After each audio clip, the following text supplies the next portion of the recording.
রোববার সকাল থেকেই বাগেরহাট জেলার প্রতিটি এলাকায় হরতাল আর অবরোধের স্লোগান। মহাসড়কে দিনভর ছিল বিভিন্ন যানবাহনের দীর্ঘ লাইন। জেলার 4টি আসন থেকে একটি আসন কমিয়ে দেওয়ার প্রস্তাবনা দেয় নির্বাচন কমিশন। এতে ক্ষুব্ধ হয়ে বিক্ষোভ করে জেলাবাসী। রোববার সকাল 8টা থেকে বিকেল 4টা পর্যন্ত হরতাল ও অবরোধের ডাক দেয় সর্বদলীয় সম্মিলিত কমিটির নেতারা।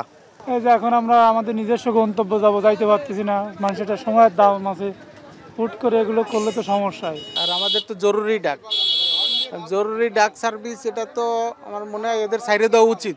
তো যাইতে তো পারতেছি না, এখন তো রাস্তা বন্ধ করে দিয়েছে। হ্যাঁ, অসুস্থ রোগী আছে, এখন ভ্যানে ভেঙে ভেঙে যেতে হচ্ছে। এখন এই যে দুর্ভোগ, এই দুর্ভোগ তো আসলে একটা মারাত্মক দুর্ভোগ।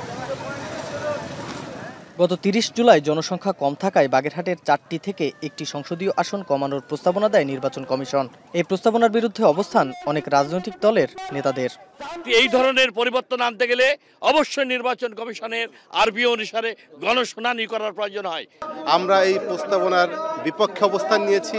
আমরা মনে করছি যে 3টি আসন করে আমাদের অধিকার খর্ব করা হয়েছে।